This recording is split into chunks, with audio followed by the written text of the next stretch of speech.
Welcome everyone, dear students, colleagues, friends, and from the chat and the participants list. I could see that we have a few distinguished guests joining us tonight.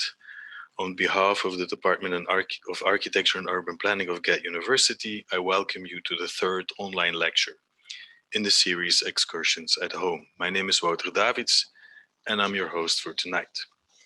Before introducing our distinguished speaker of tonight, allow me to say a few words on the lecture series that we have the third edition tonight. Today is 17 December. You could say 8 days before Christmas, 14 days before the new year starts. But maybe these counts don't really mean much. Counting backwards might do more. Exactly 9 months ago, we were on the eve what was then called the first lockdown because of a virus first called Corona, later called COVID-19. On 18 March, social life in Belgium underwent a dramatic change.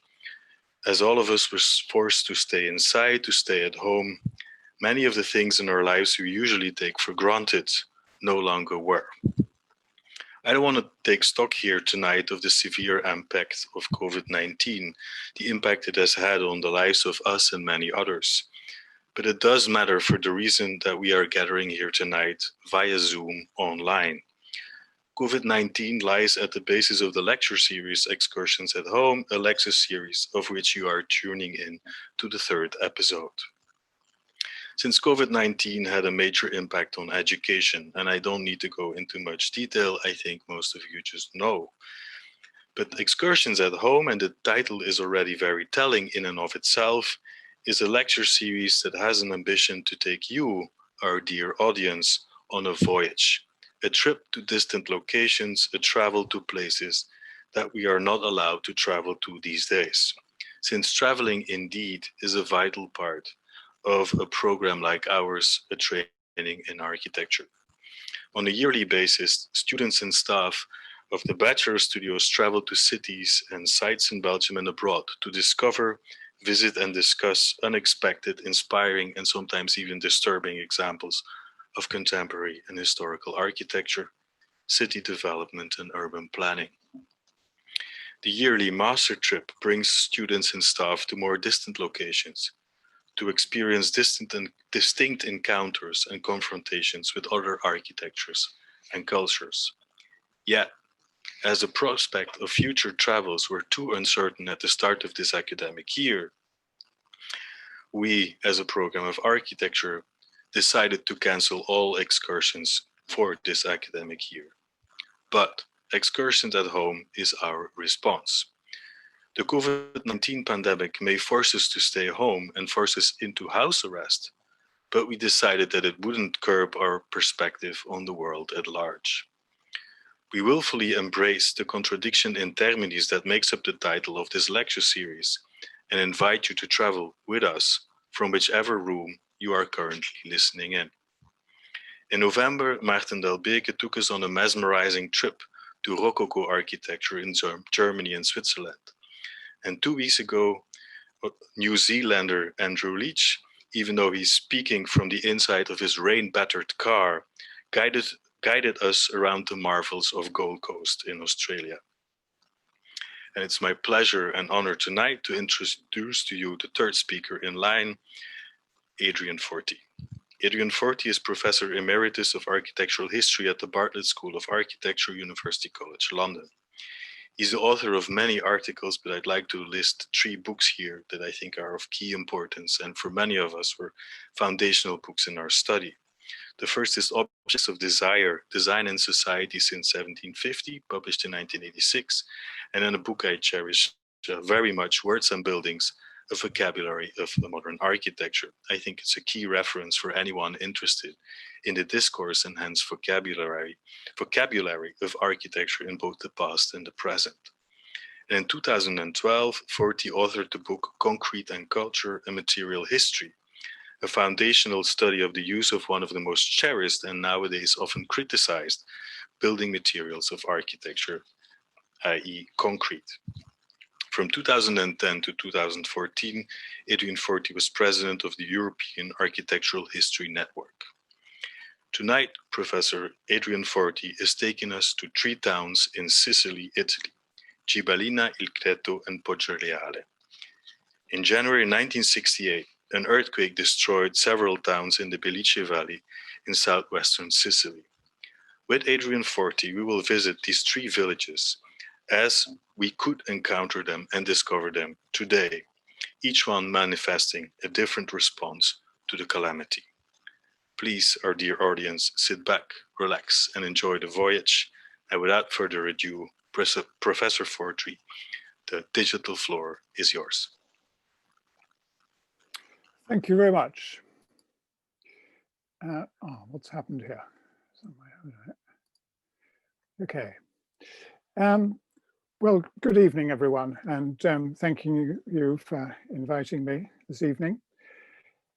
Well, this evening we're going to Sicily, and we're going to visit 3 towns in the southwest of Sicily. So let's start. We're traveling on a road. We're on a road that goes nowhere in particular, somewhere in the countryside in southwestern Sicily. It's pretty desolate. There's not much around. And then you spot this. There's a shape, Adrian, a whitish shape. Adrian, sorry to disturb, but we're not seeing your screen yet. Oh, wait a minute. Okay. What is that?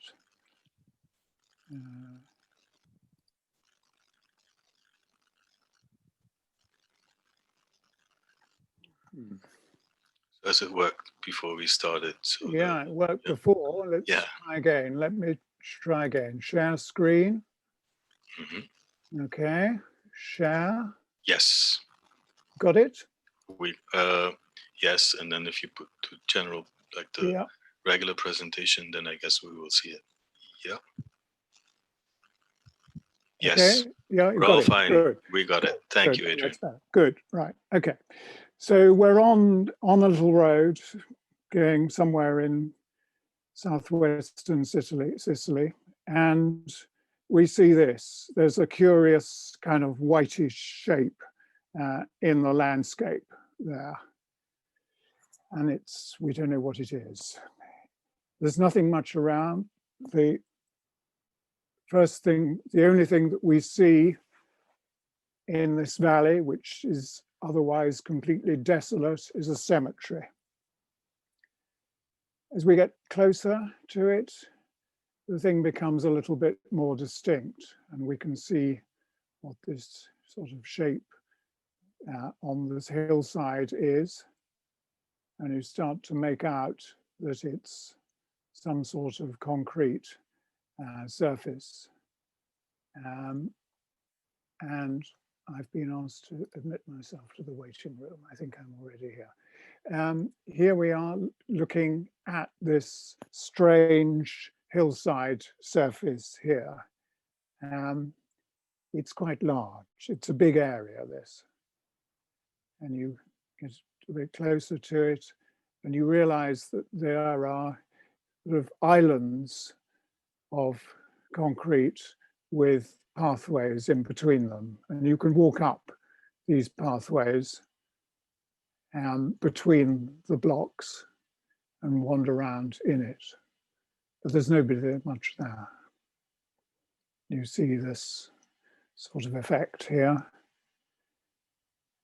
and the islands are just about the height of a person, sometimes a little bit more, sometimes a little bit less. So you're enclosed, but it's not entirely claustrophobic. You can still see out from this space. So what is this? What is this place? Well, as Ruth has already explained, this was one of a number of towns that were destroyed in an earthquake that took place in January 1968. And this is the town that stood on the site before. It's Gibellina. And this is what it looked like before the earthquake. Here are some pictures of it, quite populous. people crowded together in the street.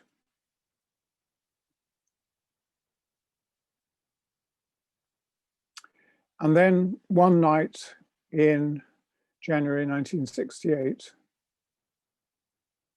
the earthquake struck and destroyed virtually the whole town. So this is a picture taken from the air days after the earthquake, and you can see the effect that it's had. It's completely flattened. And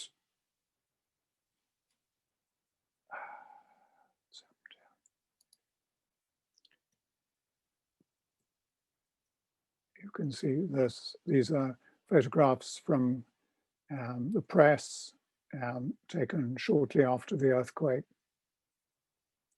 And you can see how different. This is the same scene. We were looking up that street full of people before, and now it's a pile of rubble. And here are people, the survivors, the first survivors being dragged out of the ruins.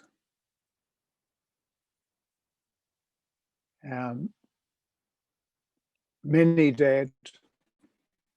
And as it says here, there weren't enough coffins, so the bodies were left out in the open, wrapped in blankets on the tombstones. Something like 90,000 people lost their homes in this earthquake. There were 8 towns affected by it. Gibellina was one of those 8. So a catastrophic event.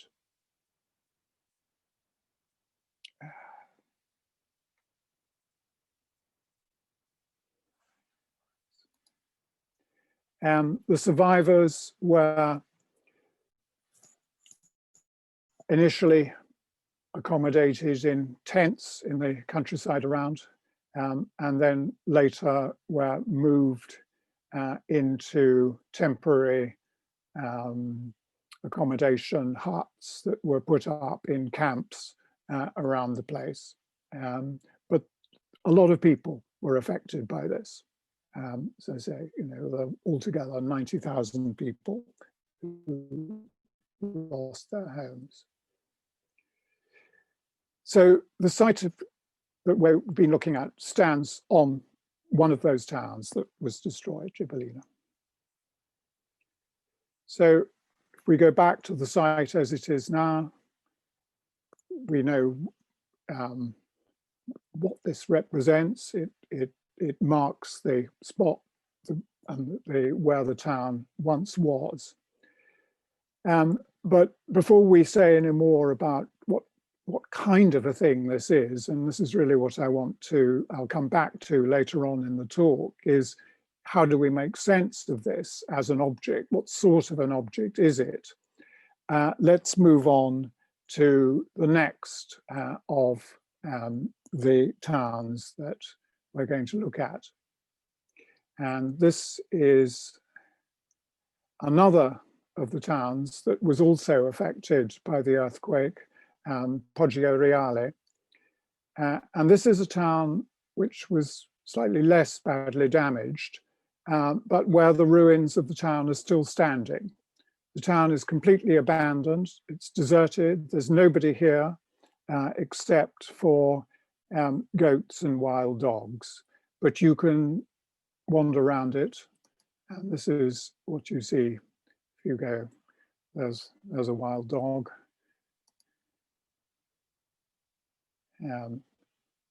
More ruins, this main street, collapsed buildings. Some goats roaming around up at the top there.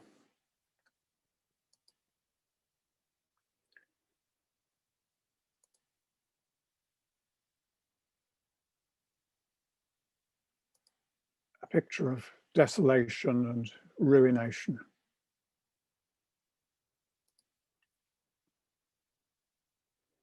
It's a little bit of tidying up that's been done, but nothing really has been repaired or rebuilt. The inhabitants of the town have all moved elsewhere.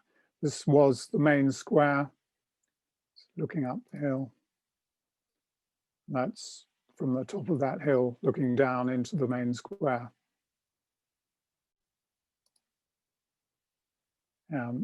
There's me and a friend sitting on the steps up the hill. This was the bakery. You can just see it says pane here. The shutter left rolled down, as it presumably was the night after the night of the earthquake. Another bit of ruination, looking out into the countryside beyond. And here we are leaving the town. So that's the second of the towns. And now we come to the third of the towns, and this is the new town of Gibellina, which was built about 20 kilometers away from the site of the old Gibellina, which we saw the enshrouded town. And it's a new town. And it's a most extraordinary place because it has an astonishing number of very large and imposing public spaces and a great deal of public art, probably more public art than you'll find in such a small town anywhere. You're seeing a bit of it there, and one of these public piazzas here.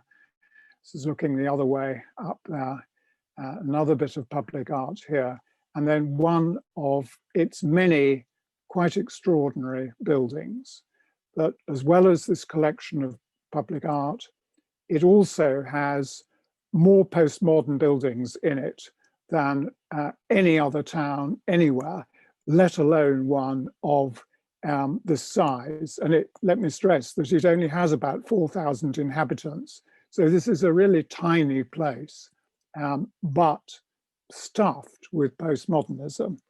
We'll come back to this spot later.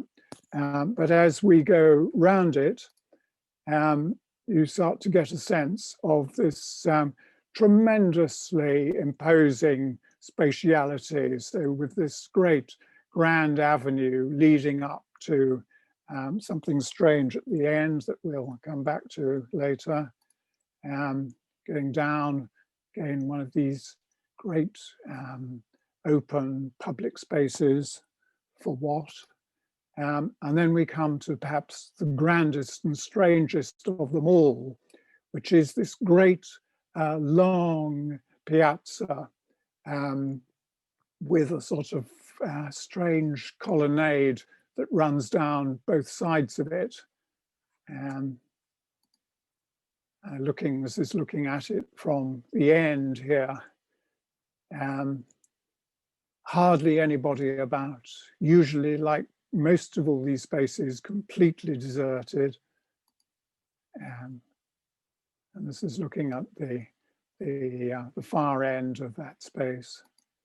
And here are these strange sort of arcades at the side, which are actually completely blind. You go around the back and that's all it is. So all this effect for what? Actually, what lies behind those spaces is in fact, some rather prosaic streets of housing looking like this. As a whole, the town is curiously low density. It's really a kind of American style suburb with housing at very low density. It doesn't seem to have adopted any of the then fashionable ideas in Italy about what towns and cities should be like. It seems to be something that's in a way quite anachronistic, sort of older model of an American city, but with the exception that it has these monumental public spaces and public buildings. So this is the Municipio here, the town hall, designed by Vittorio Grigotti. So one of a cast of star architects who did work here in the town. An extraordinary range of highly acclaimed Italian and in some cases non-Italian architects who did work. And if we go on, this is a parade of shops with housing above by Oswald Ungers, German architect, and a building by Porini here, Roman architect. We'll see more of his work in a moment. And then we go back to this spot and we go up the hill here to this strange sphere, which is the church, which you see closer up here, which was designed by Quaroni, another Roman architect. And the closer up, you see this sphere, which actually forms the apse of the church. And it has this curious sort of amphitheater on the outside around it. And then going back down the hill, we come to this building here, which was intended to be, though it's perpetually unfinished, the theatre. Massive building. Think of this, this is a town of 4,000 people, but with a theatre on this colossal scale, which perhaps unsurprisingly has not been finished. And then that's the theatre seen from closer up. And this is the other end of that long piazza. This is the entrance to the long piazza with the theatre just behind us to the left. The architect of this long piazza and this entrance to it is Porini again, who was also the architect of this, which is the so-called House of the Pharmacist. This is the pharmacy here. This is the pharmacist's house. A very strange building full of postmodernist double coding and so on and so on. We won't attempt to talk about that now. But anyway, you've got a sense of what this place is. It's a very strange town, and it's, given where it is, which is a very quite remote, not particularly well connected part of Sicily, this whole thing becomes as an enormous surprise. Okay, so we've looked at these three towns, and now let's try and start piecing things together a bit. So back to this site here.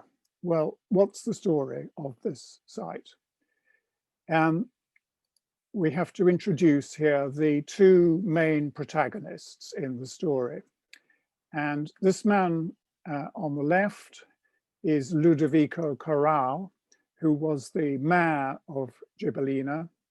I'll say a bit about him. And on the right is Alberto Burri, who was an artist and indeed the designer of this hillside installation, call it what you will.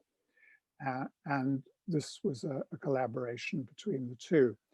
Now, Corral was a most unusual figure. He'd been a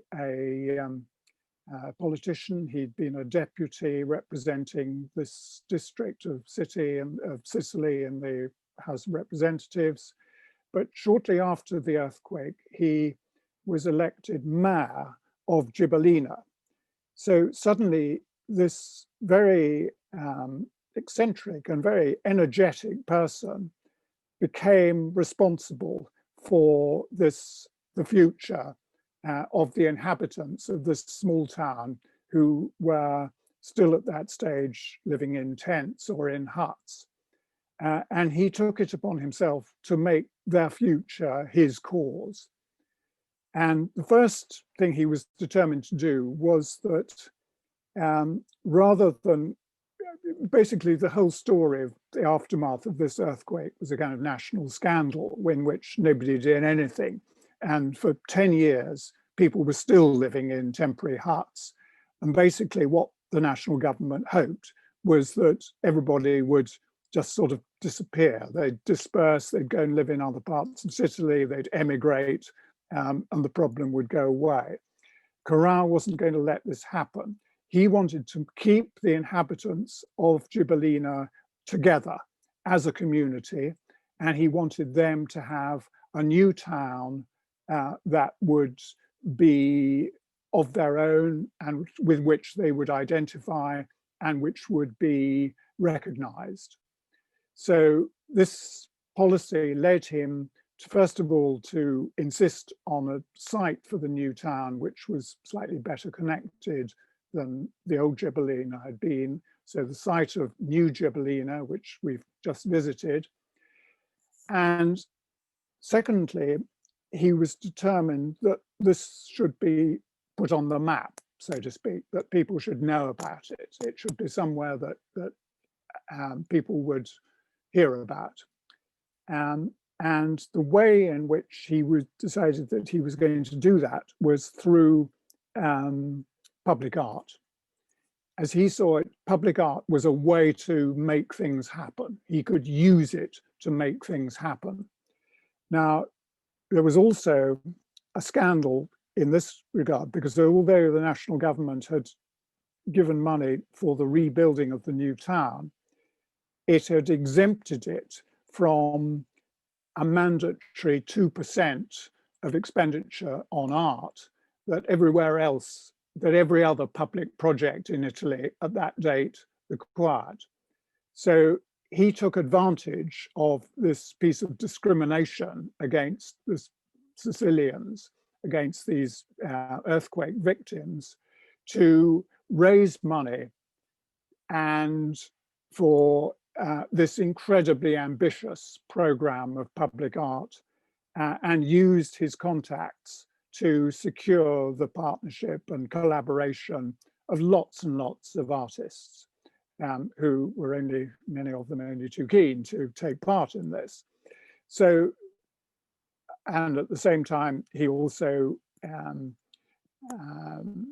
got the involvement of architects, of this group of avant-garde architects whom he went and banged on their doors and encouraged them to take part in it, and it was incredibly effective at this. He was a real operator, Corral. So far so good. So this is all happening in the 70s, in the late 70s. The work starts on the new town in the mid to late 70s. And amongst his plans was to get Alberto Burri involved in this. Now, Burri was at that time probably the best known Italian non-figurative artist. He had built up this reputation for doing these burnt canvases, using plastic fabrics sewn together and so on. And by this time, he was a major figure on the international art scene. And Corral thought it would be great to get him along. And he had a contact with Burri through an architect called Zanmatti, who'd had worked on some other things at Gibellina. And eventually he managed, through this contact, to get Burri to come to Gibellina in 1981. So Burri came, and Burri apparently took one look around the town, saw what it was like, and said, I can't do anything here. But he asked to go and see the ruins of the old town. And he went one evening and was incredibly moved by what he saw of this desolate, empty, ruined town, which was something like what we saw at Poggio Reale, only actually, I think, rather more ruined than that. And was very moved by this. And he went back to his hometown of Città di Castello in northern Italy. And a few days later, he phoned up Zanmatti and said, I've got an idea. I think we could do something with this. And his idea was expressed through a model, which you see here. So this is the model. He made a model of the hillside and laid out a grid on it, which was covered with cracks. And this replicates some of Burri's artworks, which were characterized by these sort of cracked and ruptured surfaces. So his idea was that there would be this area of concrete covering the hillside, which would be the same area as the area of the town, so around 12 hectares. And then this is the model seen closer up. And then they did a slightly sort of enlarged version of it here. This is a photograph showing the sort of thing that they were aiming at with these raised islands with pathways in between. And initially the idea was that the pathways would follow the street pattern of the old town, but actually it proved too complicated to do that. So I think only 3 of the pathways in the thing as built follow the original street pattern. But the effect is of a series of streets when you're in it. So what happened, this is a sketch by Zanmatti showing what was arranged. So the ruins of the old town are bulldozed into piles here and then encased in concrete to stabilize them with the pathways in between. So you can see what we have here, which is a kind of sepulchre within which the ruins of the town are enclosed. The fabrication was started in 1985, I think. I mean, again, Corral was tremendously creative in raising the money for this, and it was done in stages.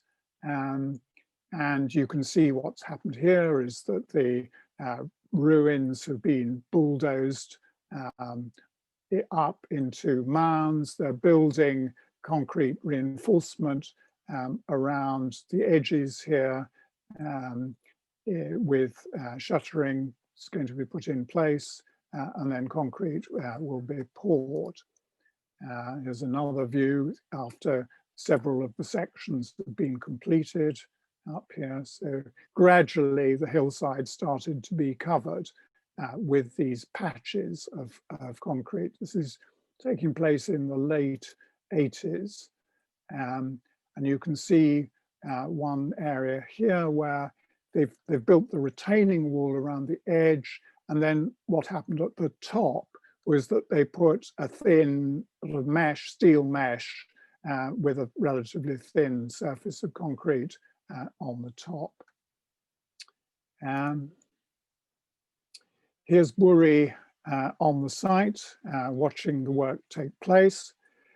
Burri was very fed up because very quickly it became clear that they weren't going to have enough money to cover the entire 12 hectares that he'd originally projected. And it was reduced to 9 hectares. And he complained to Zanmatti, said, we're going to end up with a postage stamp, whereas it's clearly important that, for him, the scale of the thing mattered.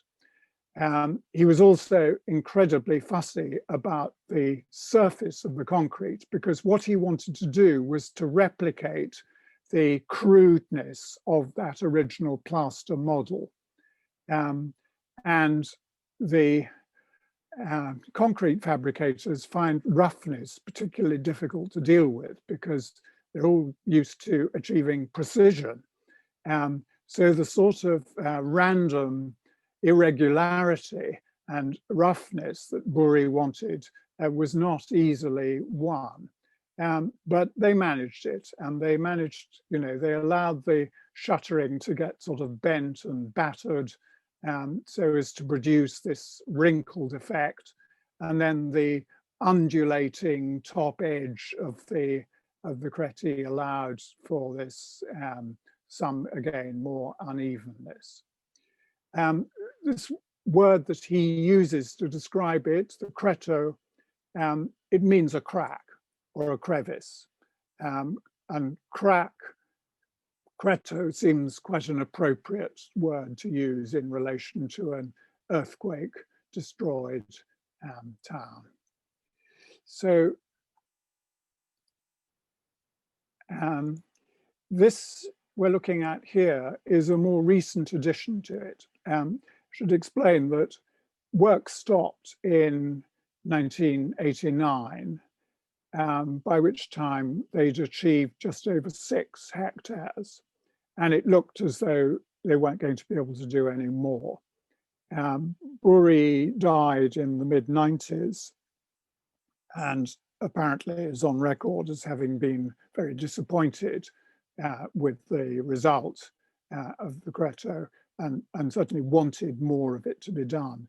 And actually about 5 years ago, they did succeed in extending it to something closer to what he wanted. So this new extension is much whiter, but actually not quite as well done as the earlier part. So you see now, this is the new area that's attached to the older, and it's fresher and whiter, and in some ways closer to the effect that I think Burri wanted. He wanted it to stay looking quite bright and white. You can see what's happened to the older part, though. Stuff started to grow out of it, weeds, things grow up in it, and they periodically go around and spray it with weed killer and so on to try to keep down the vegetation. So that's the picture of it as it, this is actually taken, this view, before that new extension was added onto it, and the new extension is down in this area in the foreground. So let's just for a moment try and think about, well, what kind of a thing is this? It's been variously described. People have talked about it as a shroud. It's a shroud that covers this lost city. It's been talked about as a siparia. And siparia is a theatre curtain. So in a sense, it's like a closure. It's the end of the act. It's the end of the performance. This town is over. This has sealed it up, has marked it as finished. One of the things that Corral was keen on, and which certainly the inhabitants of Gibellina have continued to do, is to come back to this place periodically, to revisit their old city. I mean, there are not so many now living who will remember it as it was, but certainly in the earlier years, people like to come back and return to it and see it and see where they used to live and so on. For one reason or another, the instability of the ruins, it became increasingly dangerous to allow people to do that. So one of their concerns was that they wanted to make it safe and Buri's solution did that, while at the same time preserving a memory of the town. And actually, perhaps the nicest description that I've heard of this place came from Purini when I interviewed him, and he described it as the happy ghost of a possible city. So a happy ghost, in a sense, is what this has become. You know that there's something there, something that's, but it's not visible, but you're conscious of this being a place that has a memory to it. It's a kind of strange thing. There's nowhere really quite like it, nor can I really think of an object with which one might compare it. I mean, it's sometimes been compared and thought of and described as a piece of land art. And if you think of, you know, Robert Smithson's Spiral Jetty, for example, or we come back to that in a moment. You know, other pieces of land art, Nancy Holt and so on. Yes, in a way it could be compared to that, but it's not like them, because, you know, land art abhorred content. The whole point about land art was that it had no narrative, it had no content. Whereas Gibellina, the Cretto, it's full of content. It encloses a town. And it has a narrative. We know the story of it. So it never achieves the kind of void abstraction that the proponents of land art were after. So in that sense, I don't think you can really compare it to land art. The other possible thing that you might compare it to is a monument, a memorial, like Peter Eisenman's Berlin Holocaust Memorial.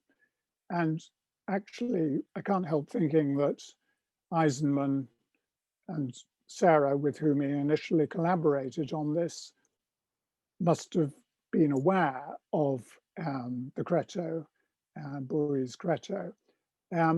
But this memorial, again, is rather different, because this memorial, although it's in Berlin, it could be anywhere. It could be anywhere in Germany.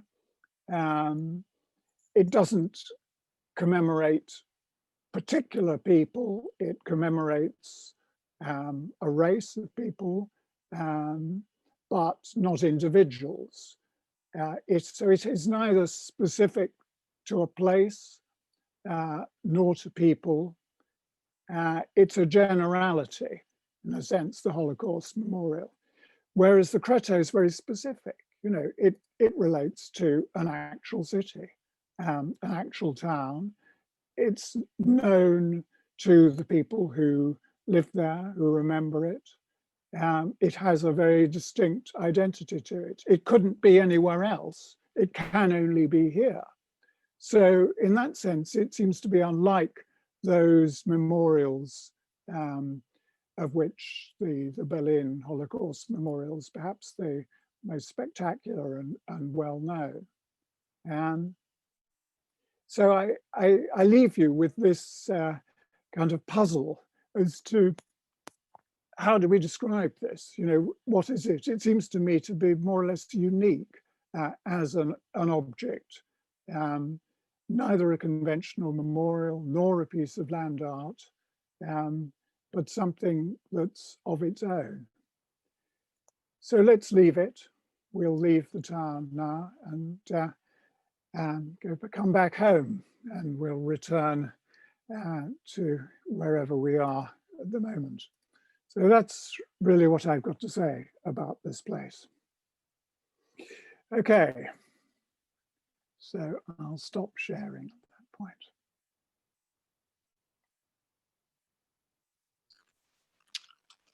Thank you, Professor Forti. This was an absolutely mesmerizing trip, I have to say, the audience, I can tell you that we have room for questions. I'd like to ask you first to put the questions in the chat so I can collect them and then redistribute them to Professor Forte. He has expressed the wish that since Zoom allows audience members to address the questions themselves, that we do so. So I'm happy to host that. So please put your questions in the chat and then we can start the discussion. And maybe just to do that, I'll kick off the discussion with the very kind of distinction that you ended with, is distinction between either being a piece of land art or a monument. And I gather that it's difficult to say whether it's the one or the other. But I do have a question about temporality of the thing, because a monument is supposed to last eternally, while pieces of land art have inscribed in and of themselves a kind of temporal nature. If you think of Spiral Jetty or Double Negative of Michael Heitzer. And I think both pieces, that Spiral Jetty and Double Negative, have a particular fate in recent years, that they have been conserved by museums. I think Spiral Jetty is and Double Negative are in the collection of the Los Angeles Museum of Contemporary Art, while these pieces were not meant to last. And so I wonder if you could tell us a little bit about how Buri thought about the longevity of his intervention or work, Il Cretto. Like, did he foresee it to crumble? Or was it meant to stay as pristine as the model he envisioned at first? Well, my understanding of his intention, if I get this right, I've got this right, was that he wanted it to last indefinitely. He wanted something that would be permanently there. I mean, this slightly goes against Buri's own sort of interest in entropy and decay, which runs through his own work. I mean, it seems there's a tension there because, you know, on the one hand, his works are very permanent. If you think of his paintings, and he has this sort of monumental foundation in Città di Castello, where you can see all his work and it's all perfectly preserved. But at the same time, his work does deal with processes of decay, of things coming apart and then being repaired and sewn back together again. But, you know, it's always a tension there between survival and decay. And in reality, that's what's happening with the Cretto as well, that it is undergoing decay. It needs repair and maintenance to keep it in a stable state. I think he wanted something that would be permanent, though, here, and didn't see this as becoming ruinous. It's my understanding, but I mean, I'm not an expert on this. I mean, I've read some of the literature about it, but you know, there may be more to tell that I don't know about. I think Maarten Liefogel's question, and then I will ask you one to address this, but maybe Maarten, you can ask yours, because you are adding a third term to the discussion. Yes, thank you. Thank you, Adrian, for this great lecture and surprising project. Yes, just where you ended up with your lecture with these two terms, I wanted to suggest, to bring into discussion the perhaps quite obvious third term of sort of a tombstone, since at some point midway your lecture you described it as when they were casting the concrete as covering up, almost like as a sepulcher. So to me the tombstone, cover something up, make something culturally, socially acceptable, the place where actually waning relics, a body is buried. So, but it also marks the presence of that. And so I wondered, this is productive to think of it as a sort of a... Well, I mean, I think you can think of it as a sepulchre. I think that's quite correct. And indeed, has been used in that way. So I think at one time there was a sort of annual pilgrimage by the citizens of Gibellina to the Cretto, and they would go there at nightfall and with candles and so on, and they would enact a kind of ritual recognition of the place, or return to the place, much as one might, return to a cemetery, to a tomb. So I think, yes, you're right. There is something there of that function of it, of a burial place to which one might go to. And yes, I mean, a tomb, and modernists, modern architects have often made tombs. There's a whole history of modern tombs, and this, I suppose, might be linked to those. What is the Adolf Loos line about? All that's left is the tomb. I forget now. What is it? Something in the tomb is the two functions of architecture. Monument in the tomb, or whatever it is. So there is this possibility. Yes, I think you're right that it could be seen as a sepulchre. Yeah. Thank you. Johan, I'd like to invite you to pose your question on the role and meaning of photography in representing a place like this. Yeah, Adrian, thank you so much. I mean, this is exactly what we've hoped for this series. I mean, this is really taking us to this place. And I mean, yeah, it's a place I didn't know, and I felt I was there at one point. And I think it has to do with the way you built up the beginning of your narrative. So we basically showed us a whole range of images, which I presume most of them you took yourself. So my question basically is about how the tool of photography helps you to capture a place, how you see that kind of tool. I mean, is it a way of just like documenting? And for you, like when you go to a place, you photograph, is it kind of building up a kind of documentation that you can then later on use when you give narratives? Or does photography do more for you? Because I was really particularly struck by some of the very precise ways of the photographs that you took. And so it's like, I mean, what I've always admired in your work is a kind of very keen eye to look at buildings, and I have a sense that that also comes in the way you photograph them. But so how do you think of photography? Because I mean, I've become very reluctant to take a lot of photographs when I travel to African cities, because I feel that the photograph doesn't do the job of capturing the place. I mean, it's like the soundscape, it's the heat, it's the like all of the other stuff that is crucial. And yet when I look at your lecture now, I feel I need to take more photographs again. So it's like, so I would like to, I mean, to tease you a bit about what does the photograph allow you to do, and what doesn't it tell us of this place? Well, it's quite photogenic as a spot. It's a very beautiful location. So I immediately thought that I wanted to take photographs when I was there. But I've also spent quite a lot of time photographing things made out of concrete of one kind and another, not necessarily buildings, and have been interested in this for some years. So to me, it was partly a record of another concrete object.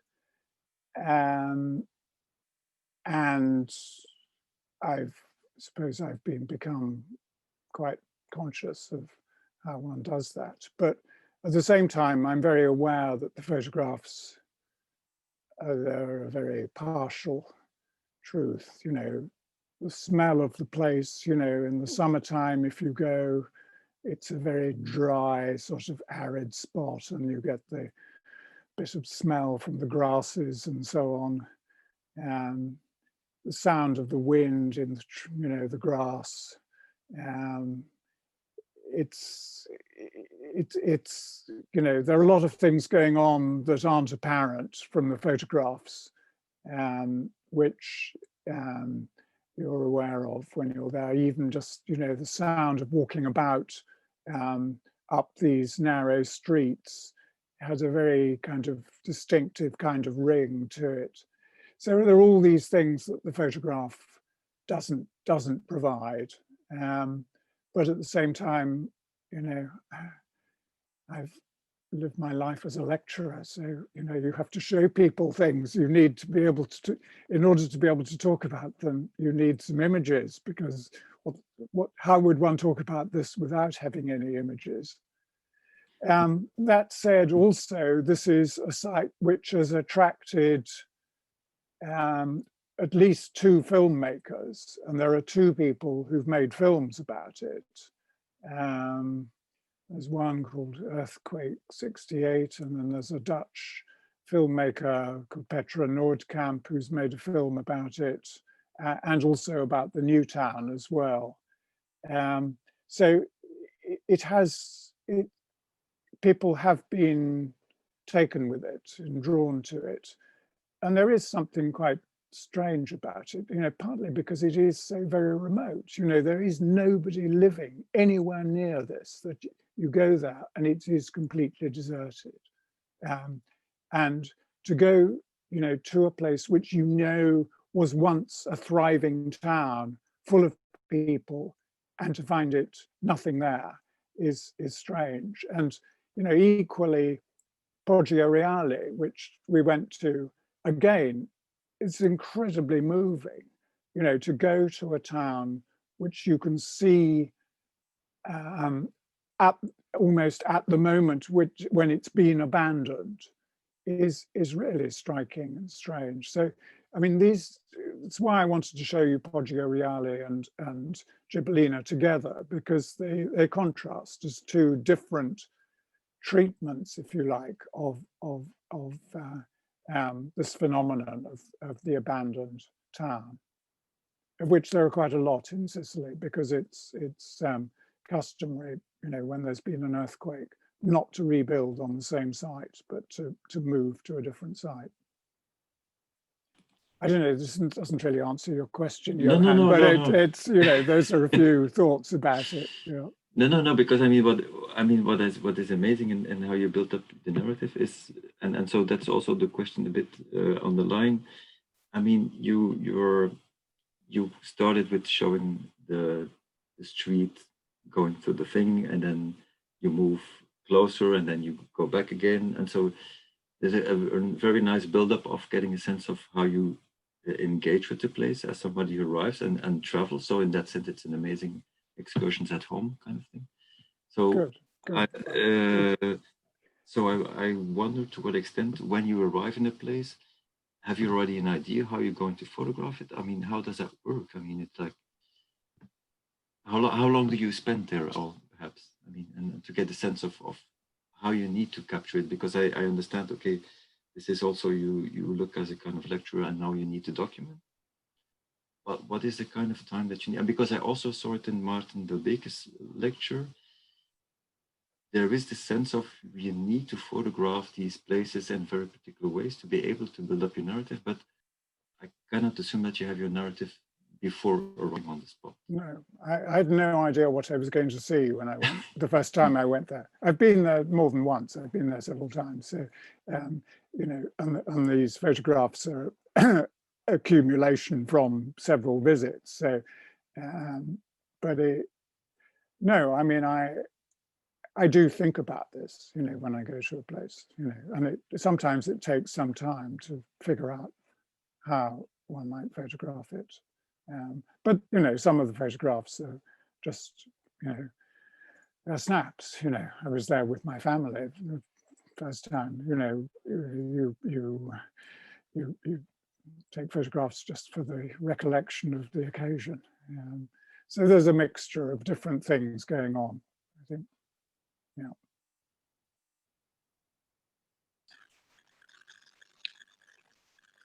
If there's not immediately another question coming in. I have another one of myself, Adrian, which I think is a kind of a productive tension about how one can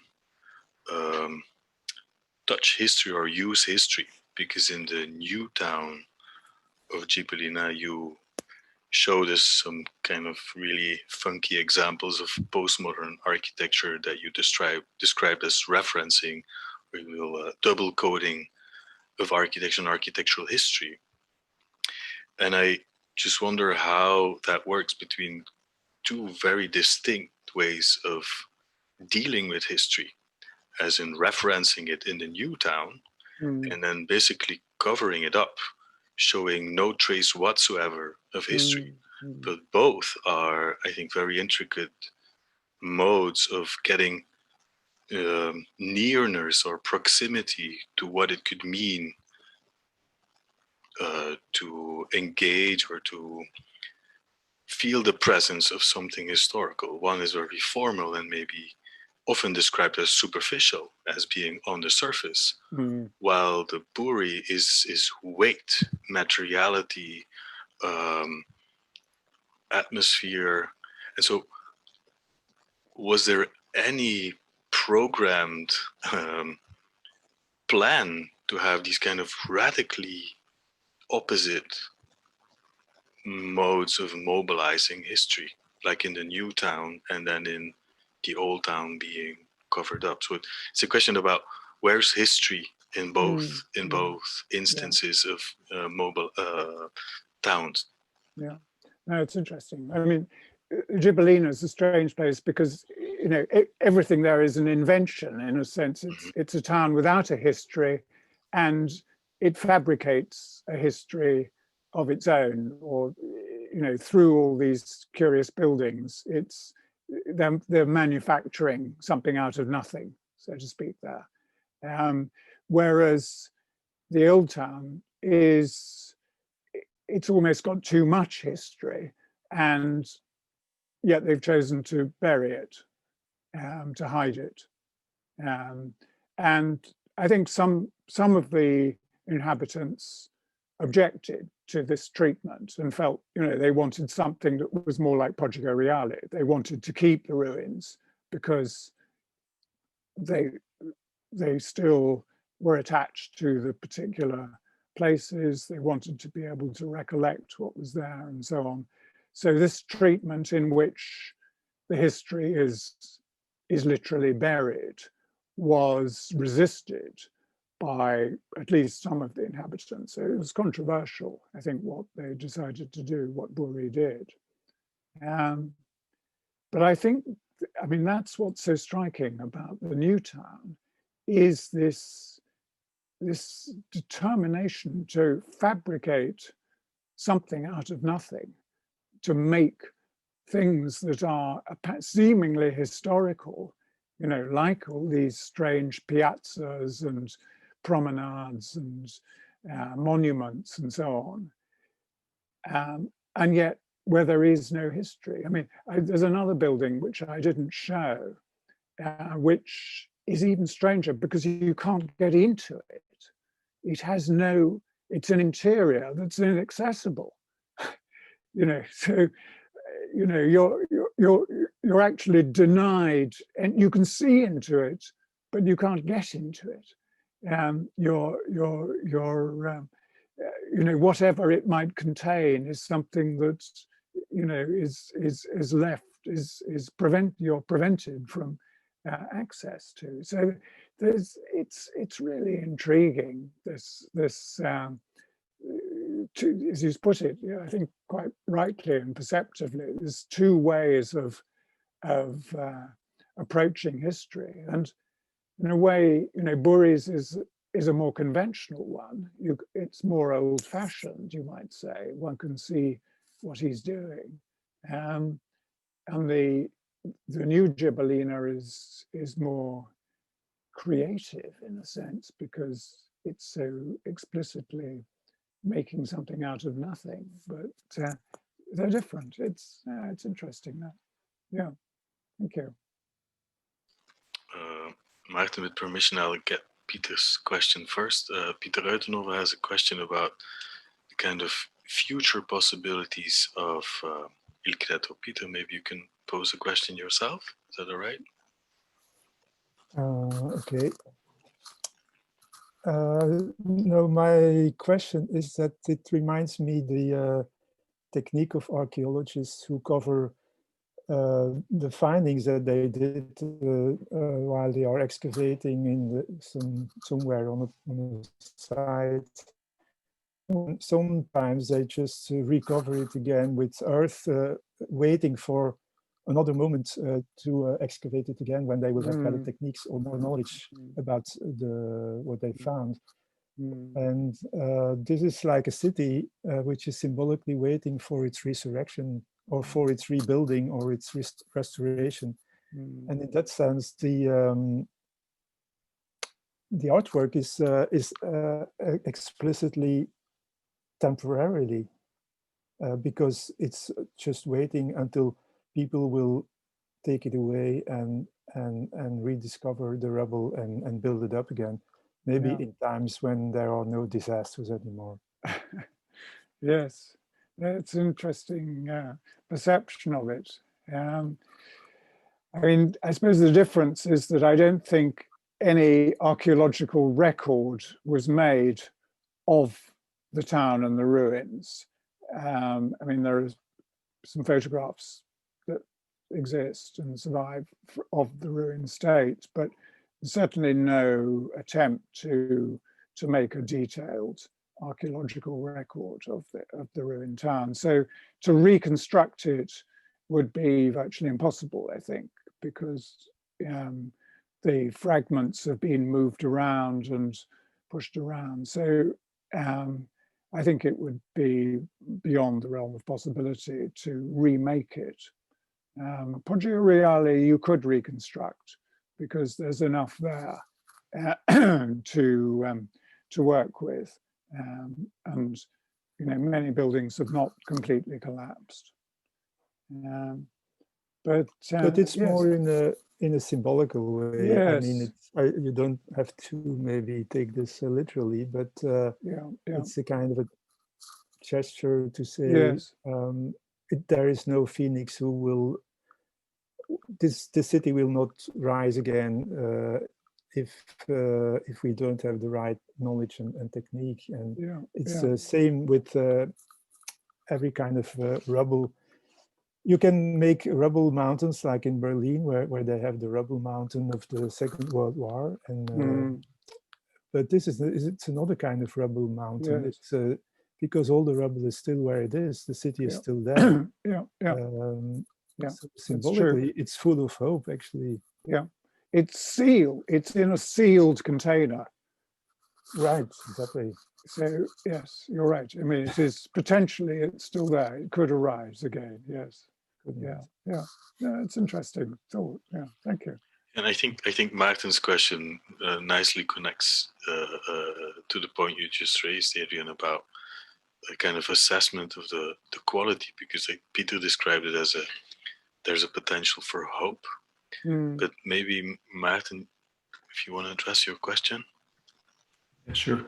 No, so I was also very much liking the way you leave this as a riddle to be deciphered. So the project as a challenge to you and to us to make sense of this. And you also describe how since the project has came about, people have been trying to make sense of it, and by giving words, and you mentioned some of the most interesting ones, like the shroud, so full of meaning in Italian context. The other ones too.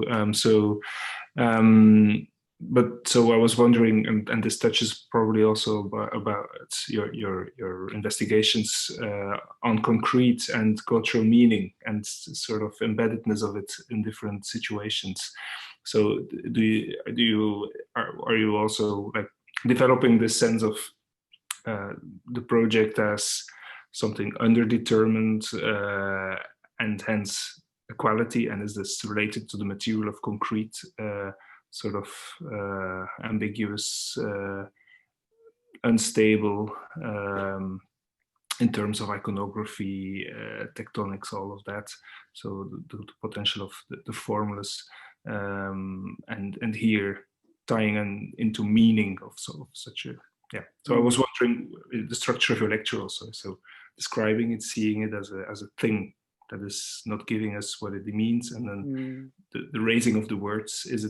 Do you connect that to quality specific to this project? Well, yes. I mean, I saw this in relation to other concrete monuments that I've looked at, and I've been interested in concrete as a medium for some time, and this was a further extension of that. Those thoughts about how concrete operates in the world, if you like. And yes, I mean, I suppose I was struck by the indeterminateness of this, that, often concrete is talked about in terms of death. It kills things. You concrete over nature, you destroy it. It's destructive. But at the same time, as you've variously suggested, it does suggest a hope. There is something quite hopeful about this. And this is something that's, been picked up on by people who've talked about the city. I mean, like, Perini's comment in it, that there is something positive there. The happy ghost of a possible city, it lives on, in a sense. It's not deathly. It's not a death. There's a life there as well. It survives. So in that sense, it's not behaving like concrete's often said to behave here. There's something else present as well, which intrigued me. Yeah, but you're quite right to spot that. It's absolutely, was one of the things that intrigued me. Yeah, can I elaborate on this, because you got my mind racing now, because when you said that concrete is often seen as a material that kills off things, closes it down, it's like also the weight of it. I had to think about one of my favorite pieces in sculpture is Bruce Naumann's The Space Under My Chair. And it's the kind of positive volume of a space that is negative underneath the chair. And then Rachel Whiteread has this incredible oeuvre that elaborates on this principle of making something into positive volume, which we experience as negative space, or positive and negative space isn't like in and of itself a discussion. But the move that Naumann does is kind of killing off that space, which is potential, if you look at a chair. But then by casting it in concrete, he kills off basically that which, and then peels off the chair, and you have something that's like a corpse. Something that remains. It's the remains of what used to be possibility. And here, I wondered this kind of positive negative play. Here the city is given back as volume, and the streets remain empty, even though they are not the literal streets of the former town. But it's hypothetical, of course, but this kind of hope that you express, wouldn't it have been completely different if the city would have been left vacant and the streets cast in concrete? I think there's this, if you just flip the image, what is positive and negative, I think we arrive at a completely different reading of what hope and potential and possibility are. And I wonder how you would relate this kind of legacy in post-war sculpture, of which Buri is like one of the key figures, even though he's more known for his more pictorial work. But still, how would you bring that legacy into your own reading of Il Cretto? I mean, I think, some people feel that the Cretto is unduly figurative. It's too close to the object. It's too figurative. It doesn't have the the surprise sort of quality that you described in Naumann, that where he takes something that is nothing and makes it into a something. Whereas, you know, this is much more straightforward in what it's doing. And I think, you know, some people have been were disappointed by the Cretto because it is so literal. Yes, would there have been other ways that he might have approached this, rather than just, you know, replicating the solids and voids of the existing city form? Yeah, no, it's a good observation. We've just received a beautiful comment by a good friend, artist Willem Orebeek, who says Bury managed to be all the possible definitions one can come up with. I think, Willem, you nailed it down for all of us. Thanks for that note. I don't know, Willem, if you want to ask a question or you want to keep it with your comment. I think Willem wants to keep it with his comment. Yeah, well, it's a good comment. Yeah, thank you. Yeah. Let's just wait if one or more questions come in. And Willem writes no, so he doesn't want to give an additional question. That's how I know him. I think maybe it's a good moment to conclude. And first of all, thank you, Professor Forti, for, as Johan already described it, this is what we'd hoped for, to take us to the sunny hillsides of Sicily. And it's kind of a beautiful paradox, or the ambiguities that we've been talking about. If you look at your screen, if you put it on gallery mode, each and every one of us is in a dark room with some kind of a spotlight. But you've managed to take us this evening to a place that, if we would have the occasion now, many of us would like to travel to such a place like Sicily. So thank you profoundly for providing us with that pleasure tonight. Having said that, I want to thank everyone for being present tonight. It was a pleasure to have you. You will receive due notification of the next lecture in our series, Excursions at Home, where the Cape Town-based architect Ilse Wolf will take us to Rex Reform factory and guide us to another place on the planet in hopefully brighter times than we are experiencing now. So thank you again, Professor Forti. Thank you all for being here, and hopefully see you next time. Good night and take care, and have a nice turn of the year. Bye.